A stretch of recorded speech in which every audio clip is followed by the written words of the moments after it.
In this experiment, we determine the ratio of the Boltzmann's constant K to the magnitude of the electronic charge E. Inside this box, there is a transistor and a power supply for this transistor. I have a potentiometer, and by adjusting this potentiometer, I can change the base to emitter voltage of the transistor. So I can have any values between 0.5 volts to 0.75 volts.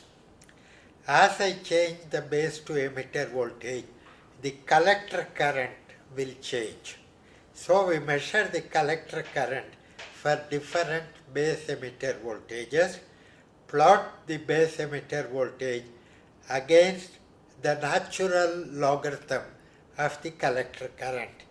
This will be a straight line, and the slope will be K by E into T, where T is the absolute temperature of the transistor.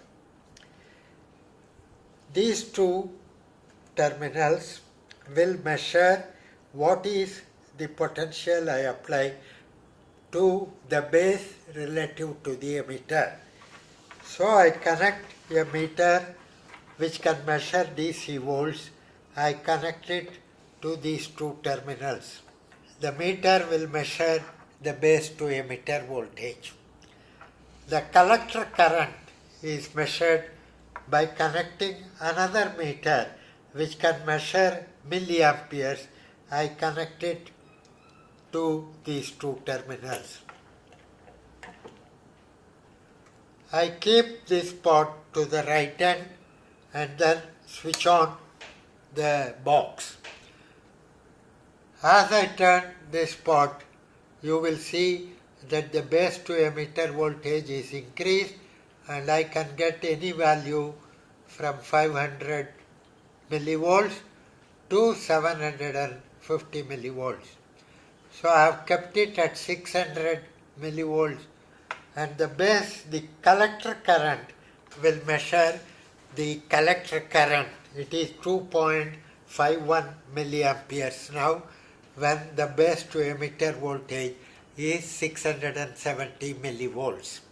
So I can change the base to emitter voltage from 500 millivolts to 750 millivolts in steps of 25 millivolts, and I measure the collector current. Then I plot the base emitter voltage on the y-axis and natural logarithm of the collector current on the x-axis.